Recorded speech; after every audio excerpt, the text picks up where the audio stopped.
예배로 나아가도록 하겠습니다. 시편 129편 읽겠습니다.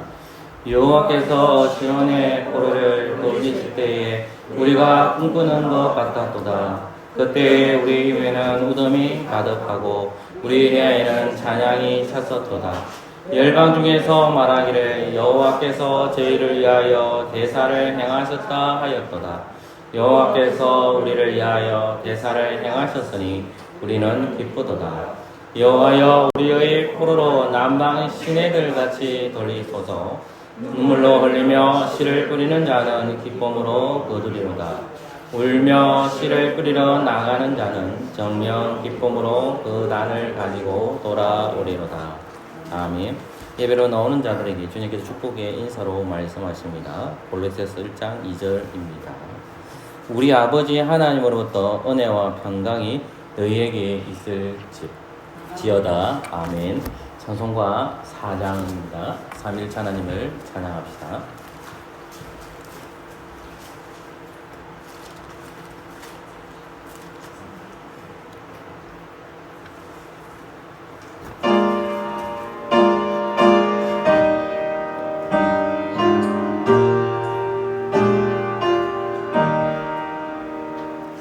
성부 성자와 성령 영원히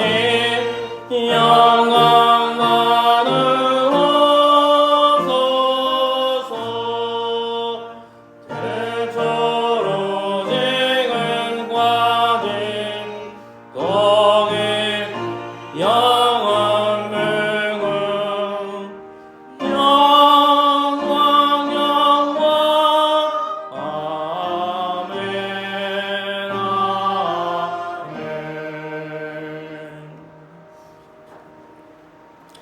사도신경으로 우리 신앙을 고백합시다.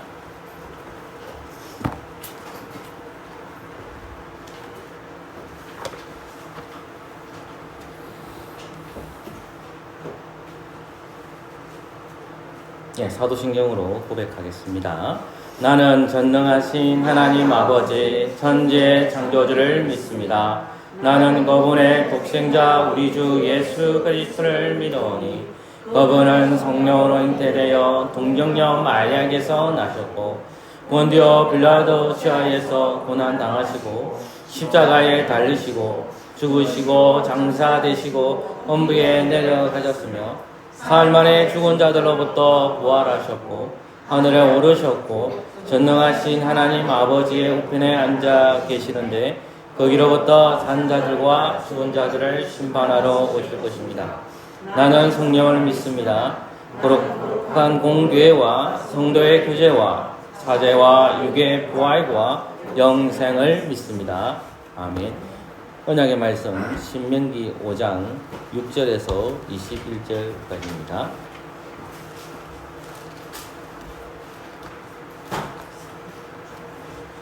한 절씩 교독하도록 하겠습니다. 제가 먼저 읽겠습니다. 나는 너를 애굽 땅에서 종되었던 집에서 인도하여 낸 너희 하나님 여호와로라.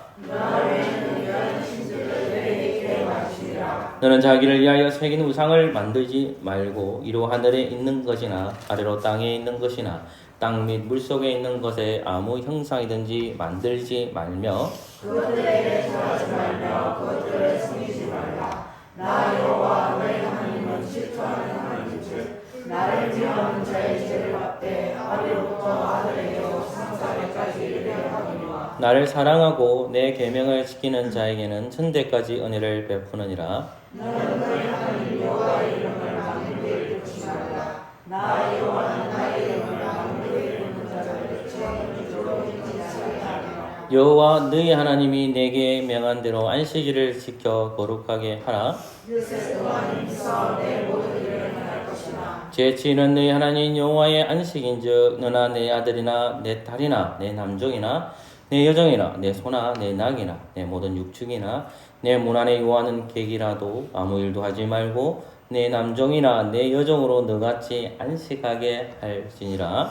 너는 기억하라. 내가 애굽 땅에서 종이 되었더니 너희 하나님 여호와가 강한 손과 평팔로 너를 거기서 인도하여 내었나니 그러므로 너희 하나님 여호와가 너를 명하여 너는 너희 하나님 여호와의 명한 대로 내 부모를 공경하라. 그리하면 너희 하나님 여호와가 내게 준 땅에서 내가 생명이 길고 복을 누리리라.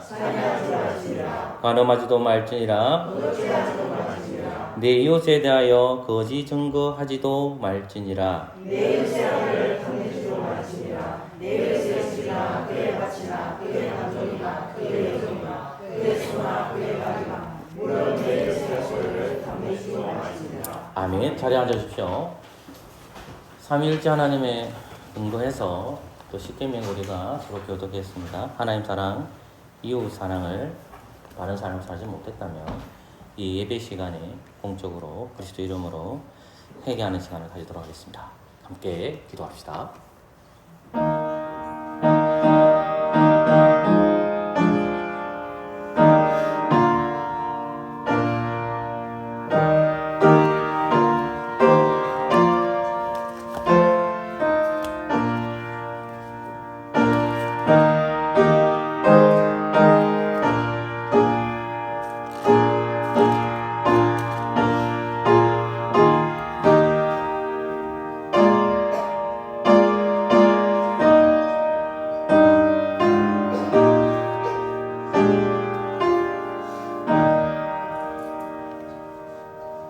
회개하는 자에게 주님께서는 요한복음 3장 16절 말씀으로 회개를 선포하십니다. 하나님이 세상을 이처럼 사랑하사 독생자를 주셨으니 이는 저를 믿는 자마다 멸망치 않고 영생을 얻게 하려 하심이니라. 아멘. 찬송가 19장입니다.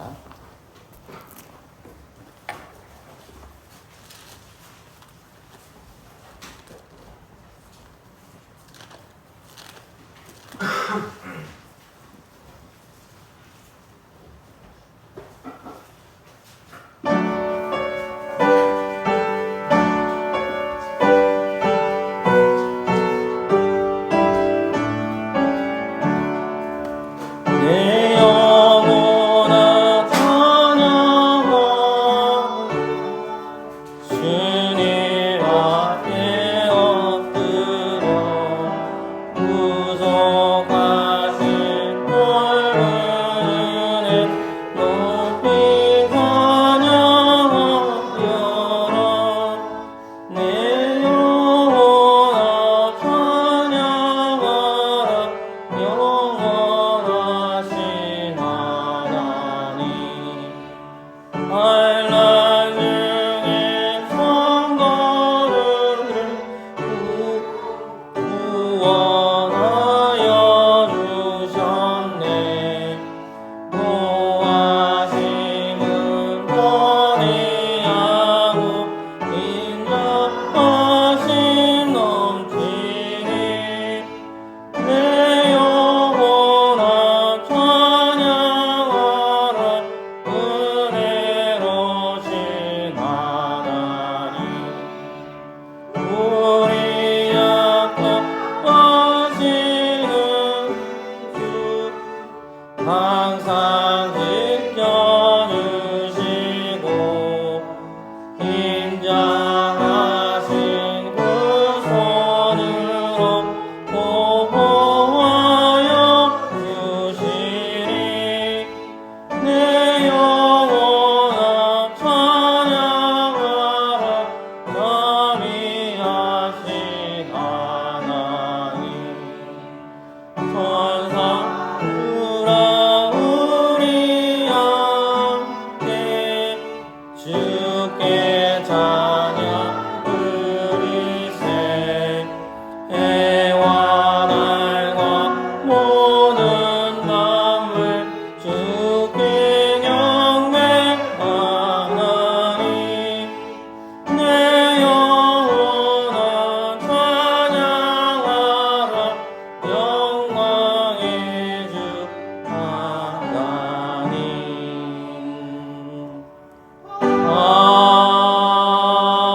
아멘.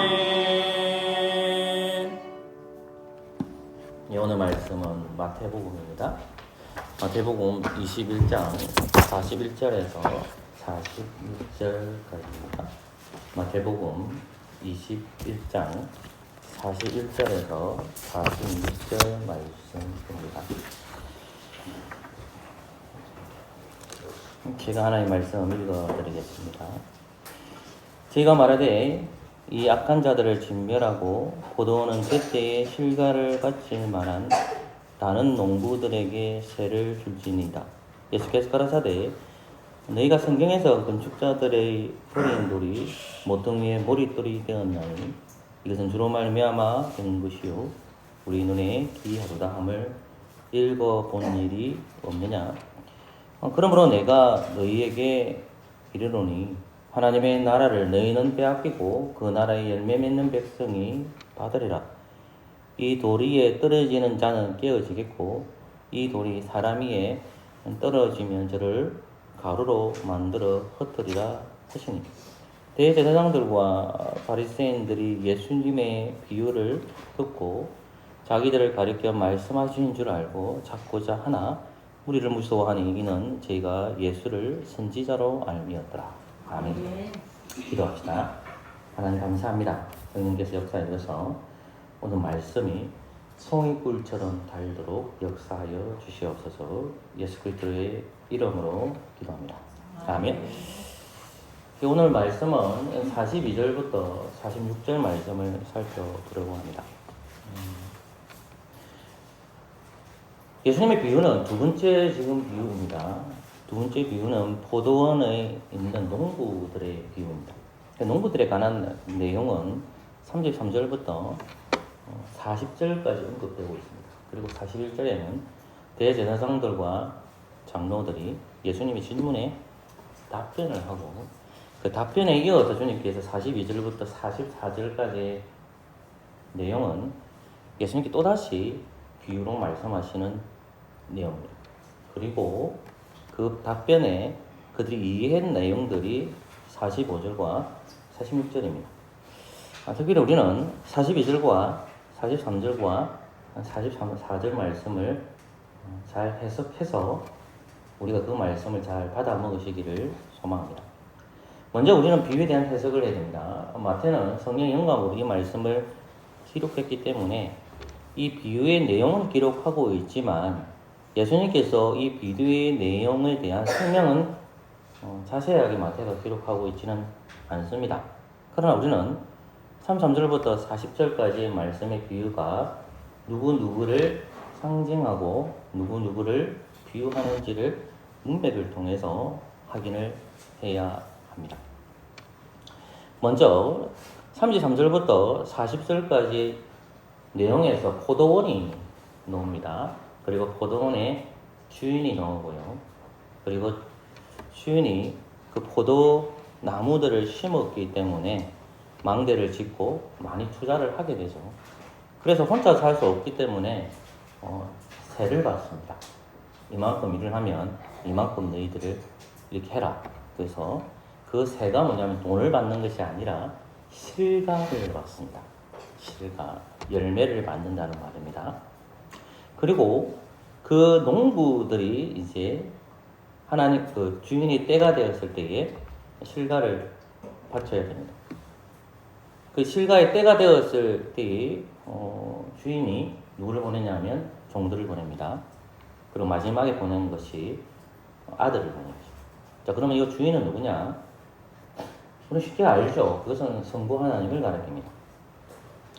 그리고 이 종들을 죽인 농부들은 누구냐는 질문이죠. 이 농부들은 1차적으로는 문맥상으로 보면 대제사장들과 장로들이고요. 조금 넓게 보면 이스라엘이라고 볼 수 있죠. 1차적으로는 대제사장들과 장로들, 2차적으로는 좀 넓은 의미로는 이스라엘을 상징합니다. 그럼 종들은 뭐냐? 이 종들은 구약시대부터 하나님께 말씀을 들은 지통 계시를 통해서 받은 사람입니다. 그것은 다름 아닌 선지자들입니다. 하나님께서 계시의 말씀을 선지자들에게 주는데 이 선지자들이 하나님의 말씀을 받아서 이스라엘에게 나아가는 거죠. 그래서 그 종들은 선지자들을 가리킵니다. 마지막에 이제 아들인데 그 아들은 누구냐? 그것은 다름 아닌 예수 그리스도입니다. 그래서 예수님께서 이러한 정황을 보여주는데 그 농부들에 대해서 단 한 번도 악하다라는 말을 쓰지 않습니다. 계속해서 주님께서 말씀하신 것은 농부들이라는 표현을 쓰죠. 근데 그 답을 이제 주님께서 질문을 하시는 거죠. 그 질문의 내용이 이제 40절로 이어진다는 것입니다. 40절 말씀을 보면 그러면 포도원 주인이 올 때에 이 농부들을 어떡하겠느냐라는 겁니다. 자, 질문의 포커스를 이제 맞춰봅시다. 왜 주인이 종들을 보내고 아들을 보냈습니까? 종들이 다 죽었을 겁니다. 그리고 아들이 죽습니다. 근데 예수님께서는 이 종들이 아니라 그 예수님은 아들로 보내심을 받은 자인데 그도 죽을 것이라는 것을 내다보고 있는 겁니다. 내가 죽는다라는 겁니다. 근데 왜 주인이 종들과 아들을 보낼까요? 딱 한 가지입니다. 세를 받기 위해서입니다. 세. 그 세가 뭐냐? 열매입니다. 농부들에게 받는 것도 돈을 간다고 얘기하지 않고 주인이 받는 것은 열매 받기 위해서가 아닙니다. 농부들에게 요구하는 것이 뭘까요? 열매를 달라는 겁니다. 수수 때가 되었으니까 그 열매를 달라는 겁니다. 근데 우리가 자꾸 반복되는 말이 있는데 그게 뭐냐면 때가 되니까라는 말이 나와요. 그 34절 말씀에 때가 가까움에 그 실가를 받으려고 자기 종들을 농부들에게 보냈다라는 겁니다. 그러면 이 34절 말씀도 동일하게 예수님에게 연기를 시켜야죠. 아들을 보낸 건 뭐냐? 때가 됐기 때문에 그렇죠. 그래서 예수님이 이 땅에 오신 것은 때가 됐기 때문에 한 겁니다. 때가 돼서 그것을 요구하는 겁니다. 무엇을 요구하느냐? 그것은 열매를 요구하는 겁니다. 그죠? 이제 주님은 그들에게 질문합니다. 질문의 내용이 그러면 포도원의 주인이 올 때에 이 농부들을 어떻게 하겠느냐라는 말씀이 나옵니다. 주님은 이미 결론까지 다 지었죠. 선지자들이 다 죽었다. 메시아로 보내신 아들도 죽었다. 이 내용입니다. 마태는 단 한 번도 그것을 언급하고 있지는 않지만 우린 쉽게 성경 영감으로 기록한 마태의 복음서를 보면서 유추할 수 있습니다. 자, 그러자 41절에서 대제사장들과 장로들이 말합니다. 이게 41절에 나오는 저희가라는 것은 23절에 나오는 대제사장들과 장로들을 가리킵니다. 자, 40절 말씀을 같이 한번 읽어볼까요? 시작. 저희가 말하되 이 악한 자들을 진멸하고 포도원은 제때에 실과를 밟지 말한 다른 농부들에게 새로 줄지니이다. 다른 농부들에게 새로 줄지니이다. 이 새라는 것은 다시 말해서 실과를 가리킵니다. 자, 저희가 말하되 대제사장들과 장로들이 그 주님께서 말씀하신 그 비유를 듣고 누가 악한 놈인지를 분명하게 압니다. 그 악한 놈이 누구냐 했을 때에 농부들입니다. 왜요? 도둑질을 했으니까. 주인이 보냈는데 농부들은 종들을 죽였습니다. 정당한 요구를 하심에도 불구하고 그들은 실과를 주기를 싫어합니다. 그래서 아들을 보내자 상속자까지 죽여버립니다. 그러니까 들어보니까 이제 어떻습니까? 당연히 나쁜 놈이 누군 줄 알죠. 그러자 그들은 어떻게 얘기합니까? 농부들을 악한 자라고 합니다. 악한 자로 하죠. 그리고 그들 악한 자를 어떻게 하라 합니까? 진멸해라 합니다. 그 악한 자를 죽여버리라는 거예요. 사실 이 말은 누가 해야 될까요? 예수 그리스도께서 하셔야 되고 하나님께서 하셔야 되는 말씀이죠.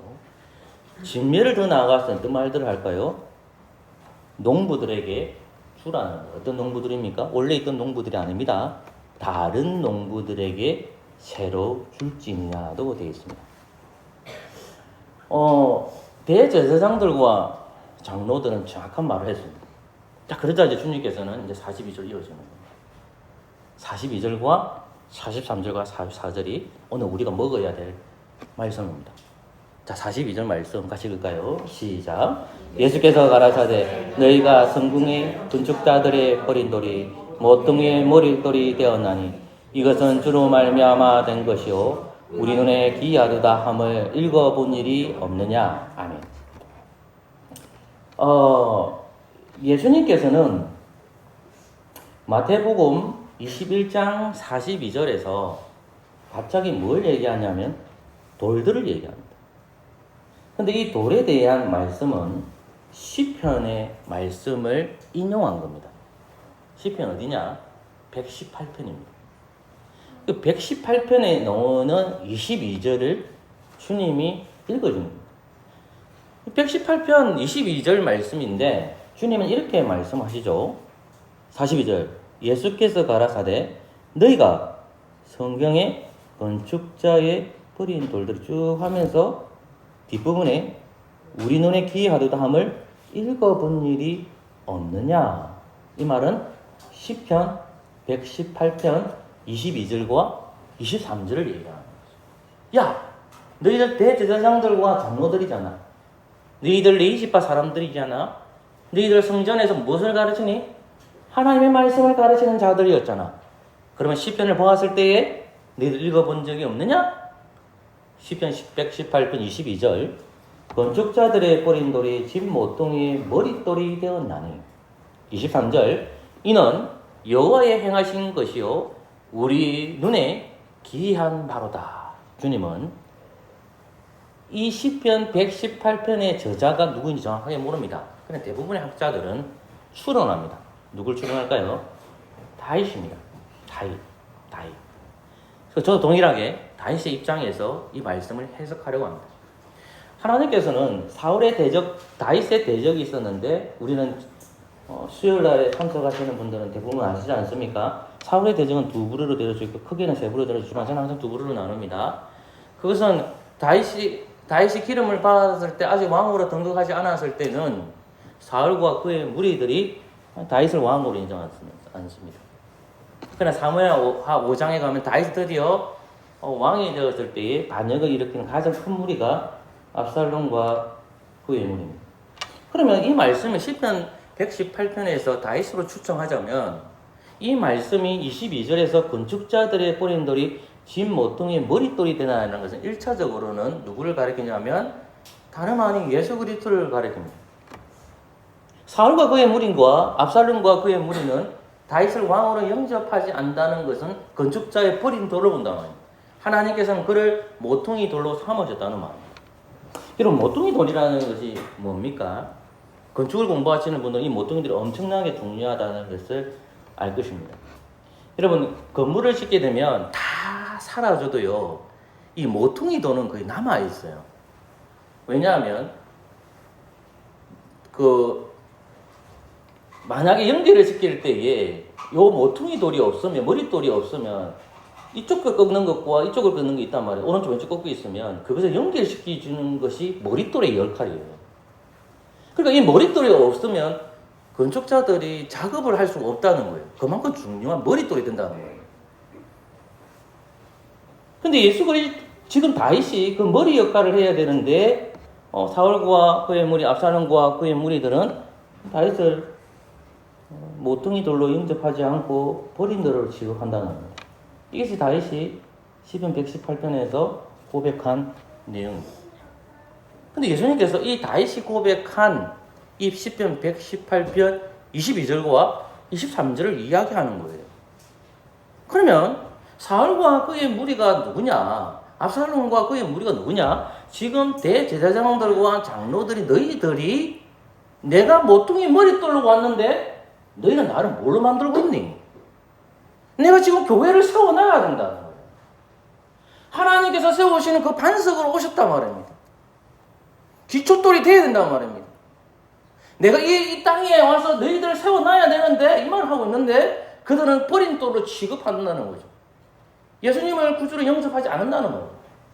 사울과 그의 무리, 압살롬과 그의 무리, 예수님 시대에 주님께서는 시편 118편 22절과 23절을 인용하면서 대제사장들과 장로들을 책망하고 있는 것입니다. 조금 전에 저는 여러분들에게 모퉁이 머릿돌을 설명했습니다. 건축물의 한 면과 다른 한 면을 연결을 시켜주는 돌입니다. 모퉁이의 머릿돌은 건축을 할 때 가장 중요한 돌입니다. 다시 말해서 머릿돌이 없으면 건축을 완성할 수 없습니다. 대제사장들과 장로들은 머릿돌이신 그리스도를 십자가에 매달게 됩니다. 아들을 죽였다는 것은 십자가에 매달므로 예수 그리스도를 뭘로 만든단 말입니까? 머릿돌이 아니라 버린 돌로 만든다는 내용입니다. 그들은 예수 그리스도를 스스로 거절한 것입니다. 그들의 손으로 직접 예수 그리스도를 버린 돌로 취급하여 십자가에 못 박혔다는 내용을 쉽게 확인하게 됩니다. 사랑하는 성도 여러분, 우리는 모퉁이들이 되실 것이라는 그 내용이 42절에서 언급하고 있습니다. 그렇다면 누가 이 머릿돌을 영접했습니까? 비유상으로 보면 누굴까요? 그리고 그 비유에 답변을 했던 대제사장들이 장로들이 말하는 그 다른 농부들은 누굴까요? 그것은 다름 아닌 예수 그리스도를 구주로 영접하는 자들입니다. 쉽게 말해서 세리와 창기들입니다. 세리와 창기의 공동점이 뭡니까? 열매를 맺죠. 무의 열매를 맺까요? 회개에 합당한 열매를 맺는다는 겁니다. 그들은 자신의 죄를 인정합니다. 그들은 유대인 중에서 자신의 죄를 고백하며 예수 그리스도를 구주로 영접하는 자들입니다. 예수님은 자기를 구주로 영접하는 자들을 통해 주의 나라를 건축할 것을 말씀하는 겁니다. 그러니까 시편 118편 22절과 23절을 주님께서 인용하고 있는데 마태복음 21장 41절에서 대제사장과 장로들은 예수님을 모퉁이의 머릿돌로 영접하지 아니하고 버린 돌을 취급했지만 누가 머릿돌로 영접하느냐? 그것은 41절에 나오는 다른 농부들을 가리킨다는 말이에요. 이 다른 농부들을 조금 더 확장시키면 제가 말했듯이 예수 그리스도를 구주로 영접하는 자들입니다. 세리와 창기들입니다. 자기의 연약함을 고백하는 겁니다. 누구 앞에서요? 예수 그리스도 앞에서 자기 죄를 고백하는 겁니다. 이 고백하는 게 뭐냐면 열매 맺는 겁니다. 자, 지금 예수님께서 비유를 하시는데 주인의 이야기 하는데 그 주인이 무엇을 얻기 위해서 옵니까? 세를 받기 위해서 옵니다. 어떤 세입니까? 돈이 아닙니다, 여러분. 열매입니다. 열매 받기를 원합니다. 주님은 내가 너희들이 이렇게 일을 했는데 내가 너희들에게 세를 주지 않았느냐? 그러면 적당한 시기가 되고 때가 되면 그 열매를 달라고 한 겁니다. 그래서 종들을 보냈습니다. 선지자들을 보냈습니다. 그리고 마지막 아들에게도 보냈습니다. 아들을 보냈습니다. 그들에게 요구하는 것은 뭐냐? 실과를 요구한 겁니다. 실과를 요구한 겁니다. 거기서 이제 포인트가 있는 거예요. 제가 여러분들에게 마태복음 3장 이야기를 종종 들려드렸습니다. 마태복음 3장 말씀을 보면 세례 요한이 등장합니다. 세례 요한이 등장해서 무슨 이야기를 할까요? 3장 1절 말씀에 세례 요한이 이를 유대강리 일을 전파하여 가로되 3장 2절 회개하라 라고 합니다. 천국이 가까웠다 라고 합니다. 그리고 3장 8절 말씀에 회개에 합당한 열매를 맺으라고 합니다. 그리고 주님께서 이어서 하시는 말씀이 뭐냐면 10절 11절에 3장 10절 11절에 도끼가 나무 뿌리에 놓였으니 좋은 열매 맺지 않은 나무마다 찍어 불에 던지운다. 11절 나는 너희에게 회개하기 위하여 물려 세례 주거니와 내 뒤에 오시는 나보다 능력이 많으시니 나는 그의 신을 들기로 감당치 못하겠느라. 그는 성령과 불로 너희에게 세례를 주실 것이오 라고 했습니다. 세례 요한이 요단강가에 나아가서 무엇을 이스라엘 백성들에게 요구합니까? 회개하라는 겁니다. 무엇이 가까웠기 때문에? 천국이 가까웠기 때문에. 회개하라는 말입니다. 그리고 3장 8절 말에서 회개에 합당한 열매를 맺으라는 말입니다.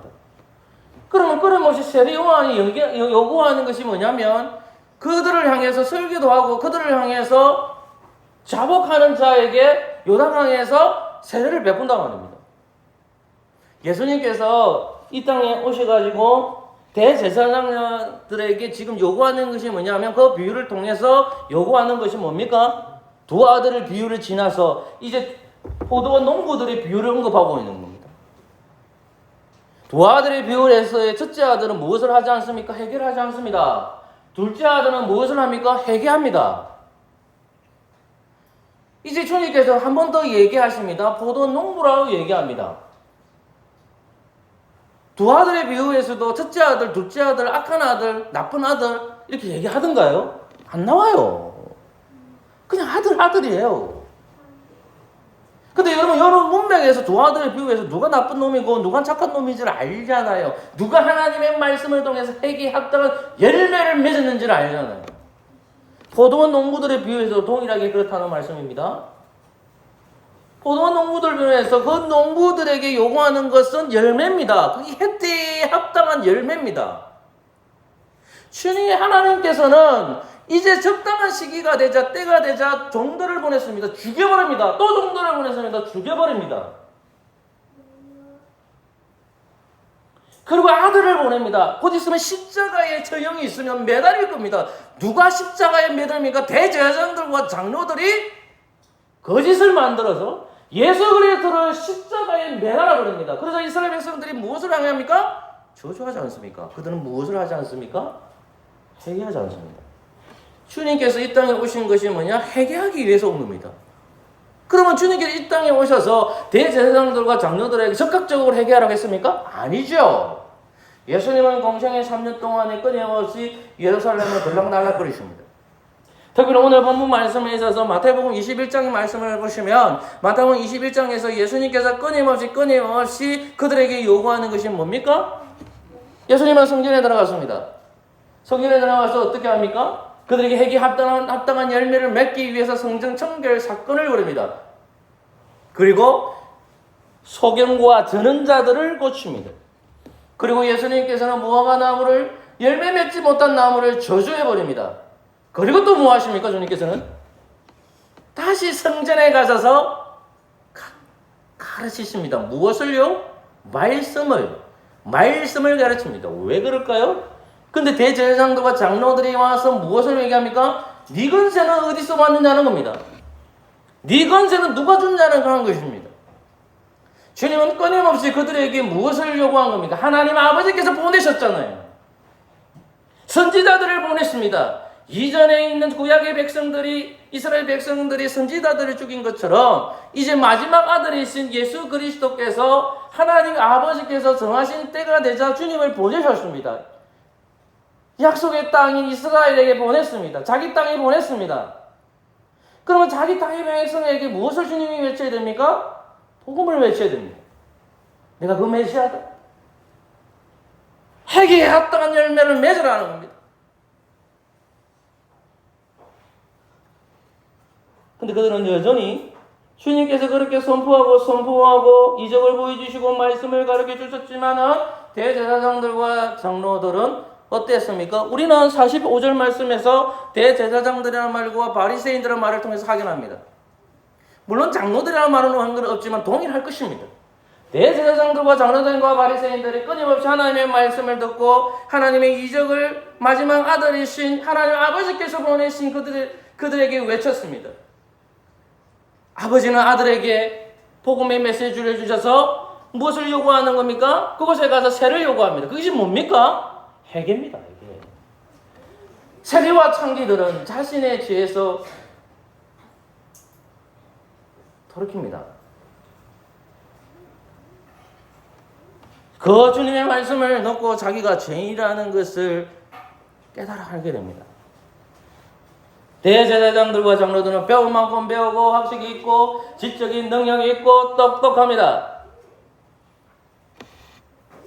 그들이 입으로 말했습니다. 악한 자들은 진면하라고 했습니다.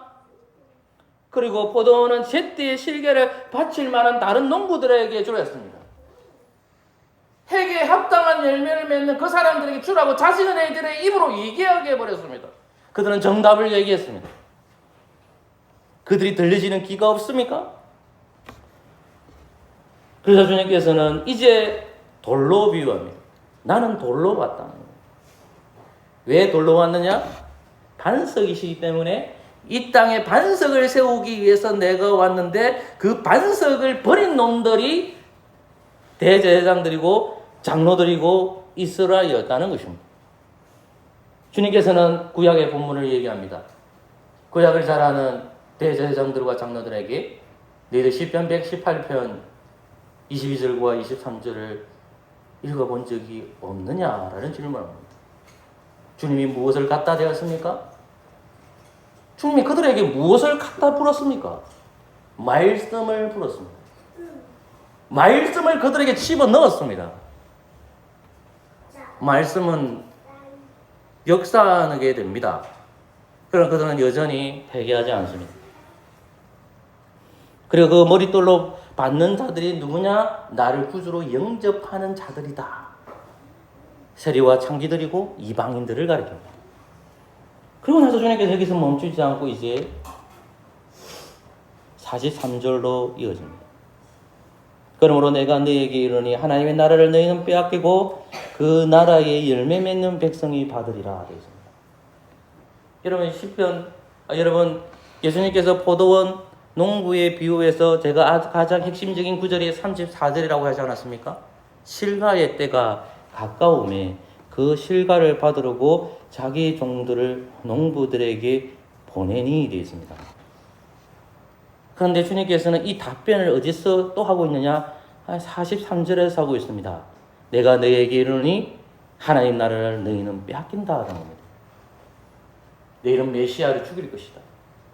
너희는 하나님의 나라를 빼앗기게 될 것이라는 것입니다. 여러분, 하나님의 나라를 빼앗기상 이 구절을 보면 여러분들은 어느 구절이 떠오르십니까?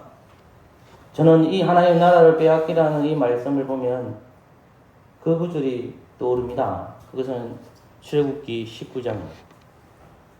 출애굽기 19장 4절부터 6절 말씀에 이런 말씀이 나옵니다. 내가 애국 사람에게 어떻게 해가였성과 내가 어떻게 독수리 날개로 너희를 업어 내게로 인도하였으면 너희가 구하느니라. 세계가 다 내게 속하였느니 너희가 내 말을 잘 듣고 내 언약을 지키면 너희는 모든 민족 중에도 내 소유가 되고 그 다음 6절 말씀 너희가 내게 대하여 제사장 나라가 되며 라는 말이 나옵니다. 그리고 거룩한 백성이 되리라. 제사장 나라라는 것이 뭡니까? 여기서 말하는 하나님의 나라입니다. 제사장 나라는 무엇과 싸우는 나라입니까? 죄와 싸우는 나라입니다. 지금 주님께서는 말씀하십니다. 대제사장들과 장로들에게 말씀하고 있습니다. 넓게는 이스라엘 백성에게 얘기합니다. 머릿돌로 오신 그리스도를 버린 돌로 삼은 너희들은 버려질 것이다. 왜 버려질까요? 왜 버려지겠습니까? 회개하지 않기 때문입니다. 너희 내 나라는 빼앗기게 될 것이다 라는 것입니다. 근데 그 나라는 누가 받게 됩니까? 말씀이 역사하는 것입니다. 그 말씀을 먹는 자들입니다. 그 말씀을 실제적으로 살아가는 백성들입니다. 그 말씀대로 살아가는 사람입니다. 그 나라의 열매 맺는 백성이 받으리라고 되어 있습니다. 세리와 창기들은 열매 맺는 백성들입니다. 에베소서 2장 11절과 12절 말씀을 보면 이런 말씀이 나옵니다. 그리고 13절에 이렇게 기록되어 있습니다. 그러므로 생각하라. 너희는 그때의 육체로 이방인이요 손으로 육체에 행할 할례당이라 칭하는 자들에게 무할되는 칭함을 받는 자들이라. 그때 너희는 그리스도 밖에 있었고 이스라엘 나라의 밖의 사람이라 약속의 언약들에 대하여 외인이요 세상에 소망이 없고 하나님도 없는 자이더니 이제는 전에 멀리 있던 너희가 그리스도 예수 안에서 그리스도의 피로 가까워지니라. 에베소서 2장 20절에서 22절 너희는 사도들과 선지자들의 터위에 세우심을 입은 자라. 그리스도 예수께서 친히 모퉁이 돌이 되셨느니라. 21절 그의 안에서 건물마다 서로 연결하여 주 안에서 성전이 되어가고 22절 너희도 성령 안에서 하나님의 거하실 서소가 되기 위하여 예수와 함께 지어져 가느니라. 아멘. 사도 바울 선생님은 에베소 교회에게 말을 합니다. 너희들이 이전에는 어떤 사람이었느니? 2장 11절, 12절. 너희는 그리스도 밖에 있었다. 너희는 이스라엘 나라 밖의 사람이라. 약속의 언약들은 유엔이다. 소망이 없다. 하나님도 없는 자였다. 전에 너희는 멀리 있던 자였다는 것입니다. 에베소 교회가 우리에게 바로 적용되는 겁니다. 저와 여러분들은 유대인이 아니잖아요. 우리는 유대인이 아닙니다. 우리는 언약 바깥에 있는 백성들이었습니다. 우리는 소망이 없는 사람들입니다. 하나님 모르는 사람입니다. 언약도 모르는 사람입니다. 전에 멀리 있던 사람들입니다. 주님께서 말씀하십니다. 마태복음 21장에서 말씀하십니다. 너희 나라는 빼앗기게 되고 예수 그리스도를 인정하고 예수 그리스도를 모퉁이돌로 영접하는 사람들은 성령 안에서 그들이 거룩한 성전이 될 것이고 그들이 거룩한 산돌이 될 것이라는 것을 말씀합니다. 근데 뒤에 9절에 43절 말씀에서 그 열매 맺는 백성이 받으리라고 얘기합니다. 여러분, 저는 여러분들에게 자꾸 열매를 강조합니다. 열매를 강조합니다. 열매. 왜 자꾸 내가 열매를 강조할까요? 그 열매가 뭐겠습니까? 성령의 열매입니다. 갈라디아서 5장 말씀에 근거해서 성령의 열매를 가리킵니다. 저와 여러분들은 그리스도를 영접하시면 말미암아 모퉁이 돌이신 그리스도를 영접했습니다. 그리고 나서 예수님께서는 이제 44조로 이어집니다. 이 44조 말씀을 맺고 저는 이제 말씀을 맺으려고 합니다. 44조 말씀 같이 읽을까요? 시작. 이 돌 위에 떨어지는 자는 깨어지겠고 이 돌이 사람 위에 저를 가루로 만들어 흩으리라 하시니 아멘. 여러분, 주님은 점점점점 강하게 얘기하십니다. 야, 너희들 모퉁이들 버렸지? 다른 사람한테 줄 거야. 44절. 왜 너희들 버린지 아니? 야, 너희들은 열매 맺지 않잖아. 44절. 너희들 죽는다. 이게 44절이에요. 44절 보십시오. 돌 위에 떨어지는 자는 깨어지겠고. 예수님은 모퉁이 돌도 되시고 머릿돌도 되십니다. 교회를 세우기 위해서 모퉁이 돌로 오셨습니다. 반석이 되셨습니다. 반석 위에 교회가 세워집니다. 예수님이 모퉁이 돌이 되어 주셔야만 기초돌이 생기는 겁니다. 44절 말 이 돌 위에 떨어지는 자는 깨어지겠고, 영어 성경을 보면 위에라는 말이 on이 아니고 over입니다. over. 이 돌 위에 떨어지는 자는, 보세요. 돌이 있는데 돌 위에 떨어진 거예요. 누가? 사람이. 이상하지 않습니까? 돌 위에 사람이 있는 거예요. 이 말은 무슨 말이냐면 예수 그리스도를 모퉁이 돌로 삼는 자들이에요. 예수님을 모퉁이 돌로 삼는다는 것이 예배소서 2장에서 뭐냐면 성령님 안에서 그리스도와 연합이 돼요. 자, 제가 아까 이 43절 말씀에 열매 맺는 백성이 배들할 때 그 성령의 열매를 가리킵니다. 저와 여러분들이 구주를 영접하시는 말미암아 하나님이 여러분의 안에 거하십니다. 그러면 끝입니까? 돌 위에 있잖아요. 돌이 누굽니까? 예수님입니다. 돌 위에 떨어지는 자는 그 다음 구절이 뭐가 나옵니까? 깨어지겠고 되어 있습니다. 여러분, 우리는 성령님 안에서 내가 옛 사람이 안 되었습니다. 이제 내가 그리스도와 연합이 되었습니다. 이제 그리스도와 한 몸이 되었습니다. 하나님의 아들이신 그리스도께서 아버지로부터 이 땅에 성령을 보내주심으로 이 죄인된 내가 모퉁이 돌에 연합이 될 수가 없는데 성령님을 통해서 그 모퉁이 돌에 연합이 되었습니다. 근데 이 죄인이 교회는 출석하고 구주를 영접하고 있지만 내 안에서 못된 것들이 작동이 되잖아요. 그리스도의 영광을 위해서 살아가야 되는데 자꾸만 나의 육의 욕심대로 살아가려고 하잖아요.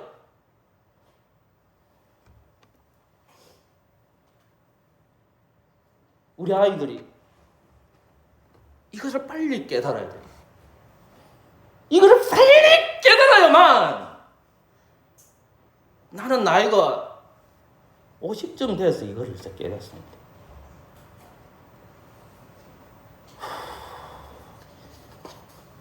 주님께서 모퉁이 돌이 됐다? 깨어진다는 겁니다. 돌 위에 떨어지는 자는 깨어지겠고 되어 있어요. 성령 안에서 한 몸 된 우리가 되었습니다. 성령 안에서 우리는 끊임없이 돌 위에서 깨어지는 삶을 살아가야 됩니다. 요한복음 6장 말씀은 저는 여러분들한테 강조한 적이 있습니다. 요한복음 6장 말씀에 제가 지난주 할 때에 했던 말씀을 기억하신지 모르겠지만 63절 말씀에 이런 말씀인 겁니다. 예수님께서 오병이 기적을 하시고 많은 무리들이 막 따라옵니다. 그래서 예수님께서 내 살을 물어 내 피를 먹으면 소생한다는 말씀하십니다. 그리고 나서 63절 말씀에 이 구절이 엄청난 구절을 주님께서 얘기하십니다. 살리는 것은 영이니 육은 무익하니라. 내가 너에게 이런 말이 영이요 생명이다 라고 했습니다. 사랑하는 성도 여러분, 살리는 것은 영입니다. 육은 무익합니다. 저와 여러분들은 육적인 사람입니까? 영적인 사람입니까? 저와 여러분들은 그리스도의 이신 우리 주님께서 모퉁이 돌이 되어주심으로 성령님을 통해서 저와 여러분들은 영적인 사람이 되었습니다. 그러나 우리는 영적인 사람이 되었지만 여전히 내 안에서 무엇과 싸웁니까? 육과 싸우잖아요. 우리는 끊임없이 깨어져야 됩니다. 무엇을 부정해야 될까요? 자기 십자가를 지면서 자기를 부인해야 됩니다. 주님은 나의 십자가를 지라고 합니다. 그 말은 뭐냐면 나를 부인하라는 말입니다. 그러면서 예수 그리스도께서 걸어가신 그 길을 너도 들어가야 한다는 말입니다. 왜? 아직 구원이 완전한 완성이 이루어지지 않았기 때문에. 너희들이 열매 맺는 백성이니? 그렇다면 네가 예수 그리스도라는 모퉁이 돌에 있다면 인종아, 너 깨어져야 돼. 너 돌 위에서 하나님의 말씀을 통해서 너 자신이 깨어져야 돼. 여러분, 깨어지지 아니하면 나의 의는 작동됩니다. 하나님의 영광을 위해서 사는 것은 내가 깨어지는 거고, 그게 뭐냐? 주님, 내가 죄인입니다 라는 겁니다. 이 말이 쉬운 것 같죠? 엄청나게 힘듭니다. 여러분들 일종의 동안 살아가면서 모퉁이 돌이 되신 그 주님을 생각하셔야 됩니다. 성령님은 끊임없이 우리에게 요구합니다. 야, 아무개야, 너는 깨어지고 있니? 너 자신을 깨어지고 있니? 근데 뒷구절에 보면 이렇게 되어 있죠. 이 돌이 사람 위에 떨어지면 저를 가루로 만들어 흩뜨리라 되어 있습니다. 뒷구절이 굉장히 무서운 구절입니다. 예수 그리스도가 돌이라는 것으로 비유되는데,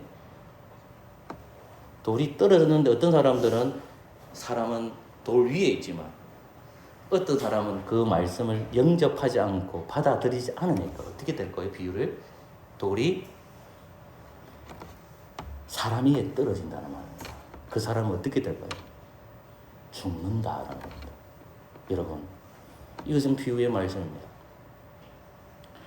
저는 여러분들에게 이제 말씀을 전합니다. 말씀을 마칩니다. 이 예배 시간대에 주의 말씀이 선포되어지고 있습니다. 그리스도의 복음이 전해질 때에 두 부류가 나타날 것입니다. 그 말씀을 받고 회개하는 사람이 있고 그 말씀을 받지 않는 사람이 있을 겁니다. 제가 얘기할게요. 이 돌이 사람 위에 떨어지면 저를 가루로 만들어 버리겠다라고 합니다. 사랑하는 성도 여러분, 하나님의 말씀이 여러분들에게 전해지고 있습니다. 영의 말씀이 선포될 때에 우리에게 요구되는 것은 뭘까요? 딱 한 가지입니다. 회개입니다. 회개. 하나님, 나는 죄인입니다. 나의 죄를 용서해 주십시오. 주님만이 나의 구원자이시고 주님만이 나의 모퉁이 되십니다. 하나님, 죄를 용서하여 주십시오라고 고백하는 저와 여러분 되시기를 소망합니다. 아멘. 찬송가 94장입니다.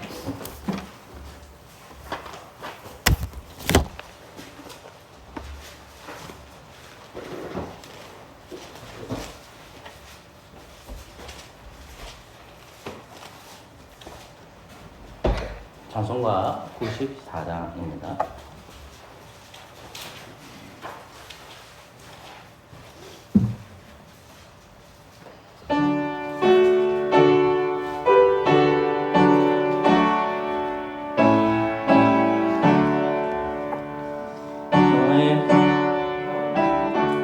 저쪽은 96장입니다. 예수님은 누구신가 맞습니까? 예. 여도 안 맞습니다.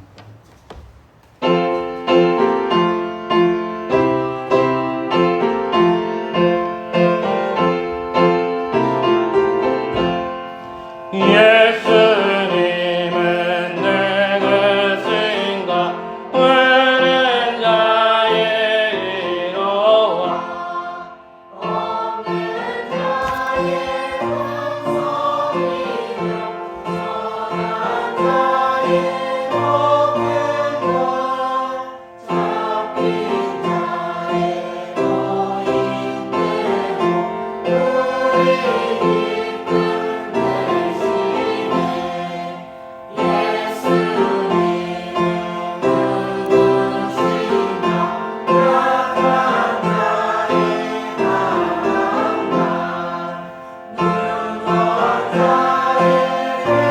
외치시며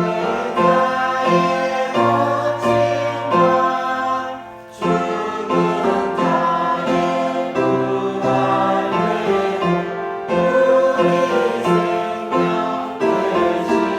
자의 고침과 죽은 자의 부활되고 우리 생명 되시네 예수님은 누구신가 주란 나의 전한가 주는 자의 생명이여 죄인들의 중보와 멸망 자의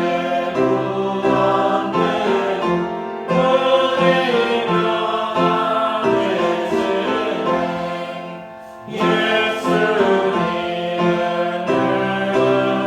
누구신가 온도의 머리와 만국의 구주시며 모든 왕의 왕이요 신망하신 주님께로 우리 영광 되시네. 승전받으신 분들은 자리에서 일어나 주십시오. 다 같이 등산에 참석하시는 분들과 동일하게 등산에 참석하지 않지만 그 본문을 같이 읽으시면 좋겠습니다. 네, 주어에 있는 내용 그대로 같이 소리 내어서 읽겠습니다. 함께 읽겠습니다. 하늘에 계신 우리 아버지여, 이름이 거룩히 여김을 받으시오며 나라가 임하시며 뜻이 하늘에서 이루어진 것 같이 땅에서도 이루어지이다. 오늘 우리에게 일용할 양식을 주시옵고 우리가 우리에게 죄 지은 자를 사하여 준 것 같이 우리 죄를 사하여 주시옵고 우리를 시험에 들게 하지 마시옵고 다만 악에서 구하시옵소서. 나라와 권세와 영광의 아버지께 영원히 싸움나이다. 아멘. 승탄 말씀입니다. 고린도전서 11장입니다.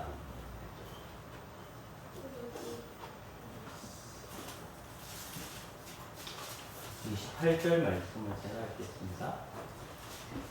고린도전서 11장 8절입니다.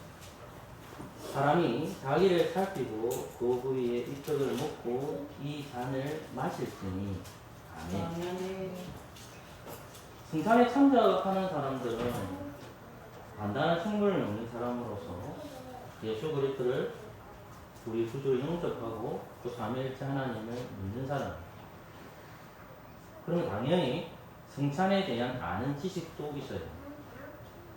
승찬에 공연할 때마다 떡과 포도주라는 것이 어떤 의미인지를 알고 이 승찬을 먹고 마셔야 합니다. 조금 전에 제가 읽어줬던 말씀을 보면 자기를 살피라는 말씀이 나옵니다. 그리고 31절과 32절을 말씀을 보면 우리가 나옵니다. 31절 말씀을 보십시오. 우리가 우리를 살폈으면 또 32절은 우리가 판단을 받는 것은 되어 있습니다. 승찬에 참석하는 사람의 첫 번째 거는 나 자신이 먼저 자기를 살펴야 합니다. 성령님께 물으셔야 합니다.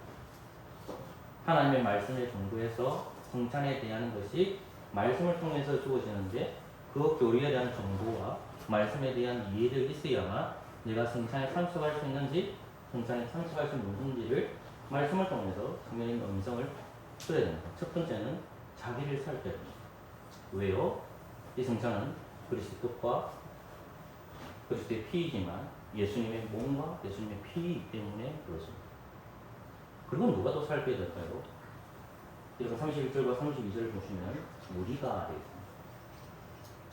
이건 공산주의를 얘기하는 것이 아닙니다. 주님의 몸된 교회를 누가 보살펴야 될까요? 첫 번째 나입니다. 두 번째 누굴까요? 우리입니다. 여러분은 저를 살펴야 됩니다. 무엇을 살펴야 될까요? 말씀 준비 잘하고 있는지, 성도들은 잘 신방하고 있는지, 그리고 말씀을 성경 공부를 열심히 하고 있는지, 저는 여러분들을 살펴야 합니다. 만약에 나와 우리가 자기 자신과 우리가 서로 살피지 않을 때 어떻게 될까요? 그것은 주님이 제정하신 몸, 교회가 죄로 가득하게 되죠. 사랑하는 성도 여러분, 떡과 포도주는 예수 그리스도께서 우리의 구원주라는 것을 고백합니다. 여러분 학교에서나 직장에서나 집에서나 어느 곳에 있든지 간에 우리가 반드시 고백해야 될 것입니다. 예수님 우리의 떡이고 예수님 나의 피라는 것입니다. 구원이 누구를 통해서 오느냐? 오직 메시아된 그리스도를 통해서 온다는 사실을 믿고 살아가는 저와 여러분 되시기를 고맙습니다. 아멘.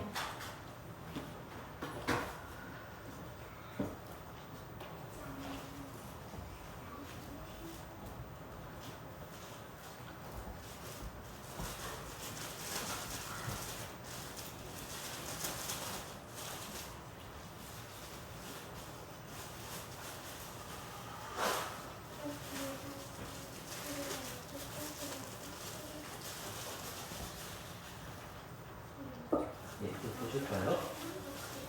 이 떡은 예수님의 몸입니다. 아멘.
떡을 못 받으시는 분 있습니까?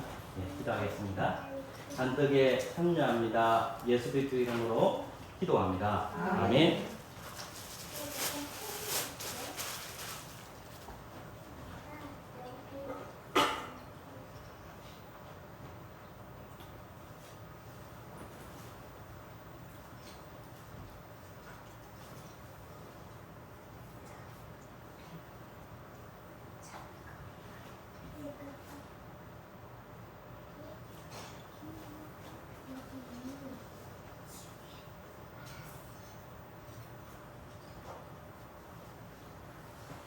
한 주전자에서 물이 나오듯이 그리스도의 몸에서 그리스도의 보혈이 흐릅니다.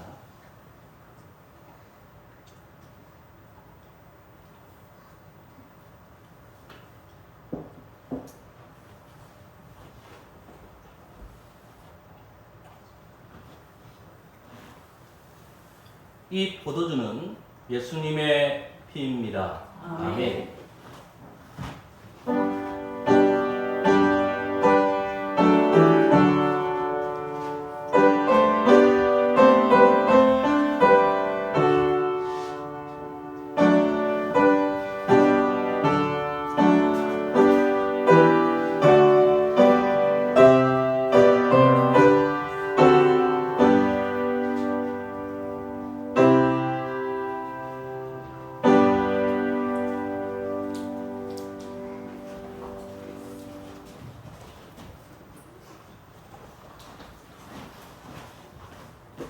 기도하겠습니다.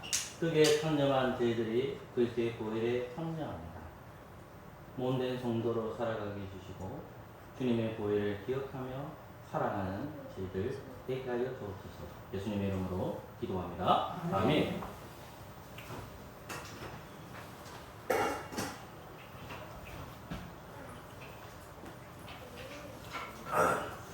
찬송가 283장을 부름으로 준비하신 구전을 하도록 하겠습니다.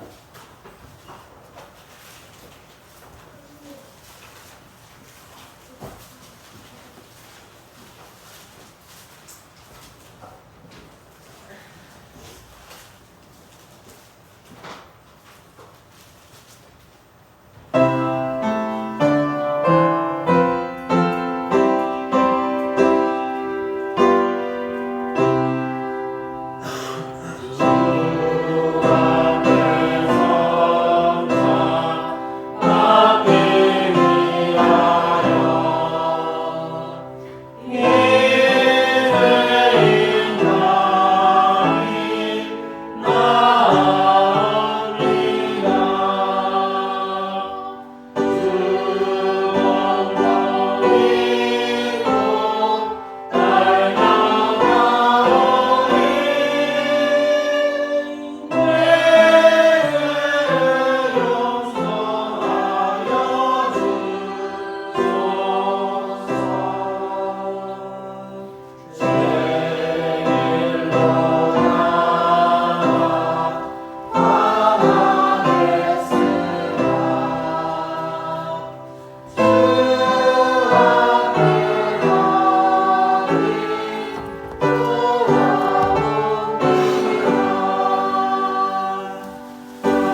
말씀 듣고 찬송하고 또 주님의 성찬을 함께 행하게 해주신 하나님 감사합니다. 아버지, 여러 가지 이유로 오늘 교회 출석하지 못한 분들 은혜 주시고 또 몸이 아프신 분들 2분 계십니다.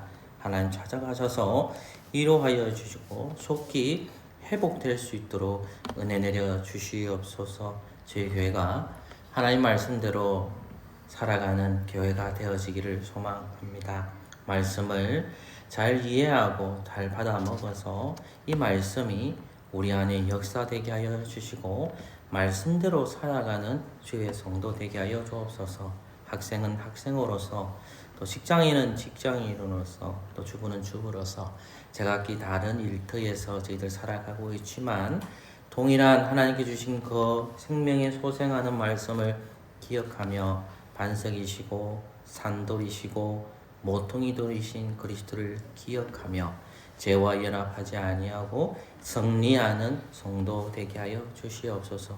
그러나 많이 지쳐 있는 저희들입니다. 그러나 하나님 아버지, 우리의 육신의 욕망대로 살아가지 말게 하여 주시고 영의 백성답게 살아가는 은혜를 허락하여 주시옵소서. 예수 그리스도의 이름으로 기도합니다. 아멘. 다 같이 시편 2편을 찬송함으로 준비하신 공감하도록 하겠습니다.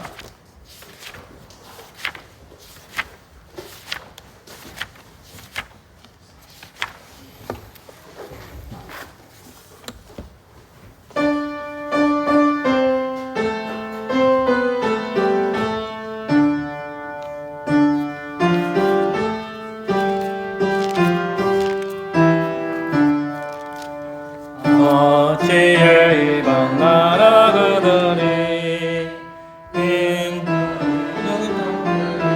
사꾸며 세상 근한들 그 가련들이 여호와 이름 받은 자들 덮기 그들의 맨과 그의 박을 끊고 우리가 어쩜 알더라도다 주께서 저를 비웃으심이여 하늘 계신 자 웃으리로다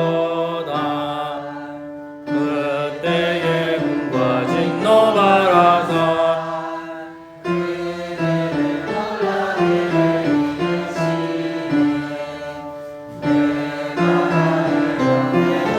가사 시험에 굳게 세웠다 하리라 여호와 명령 내가 전하노라 주께서 내게 너는 내 아들 오늘날 내가 너를 낳았도다 내게 구하라 유업주리라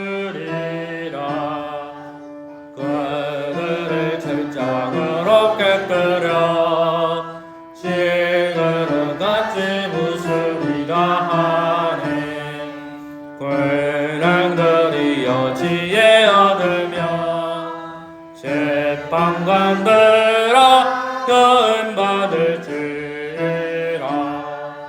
여호와 그분 경외함으로써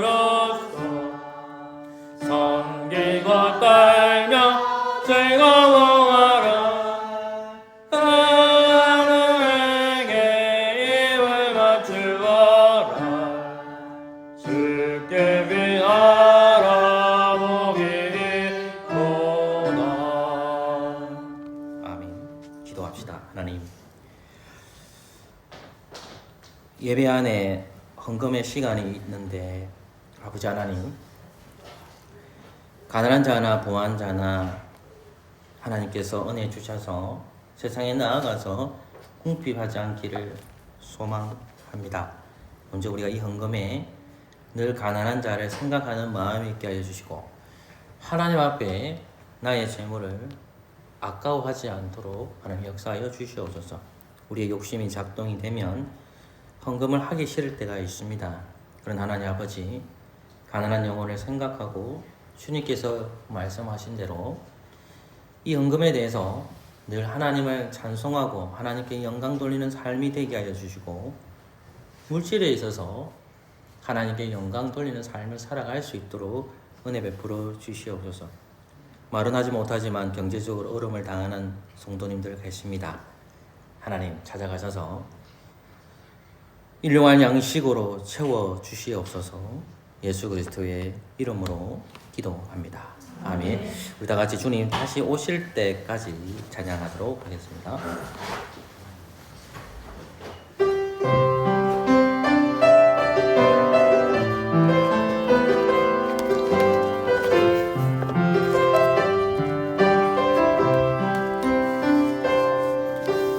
주님 다시 오실 때까지 나는 네 길을 가리라. 좁은 길 나의 십자가 지고 나의 가는 이 길 끝에서 나는 주님을 보리라. 영광의 내 주님 나를 맞아주시니 주님 다시 오실 때까지 나는 달려가리라. 주의 영광 온 땅 덮을 때 나는 일어나 노래하리. 내 사모하는 주님 영세상 구주시라. 내 사모하는 주님 영광의 왕이시라. 아멘. 주 예수 그리스도의 은혜와 하나님의 사랑과 성령의 교통하심이 너희 무리와 함께 있을지어다. 아멘.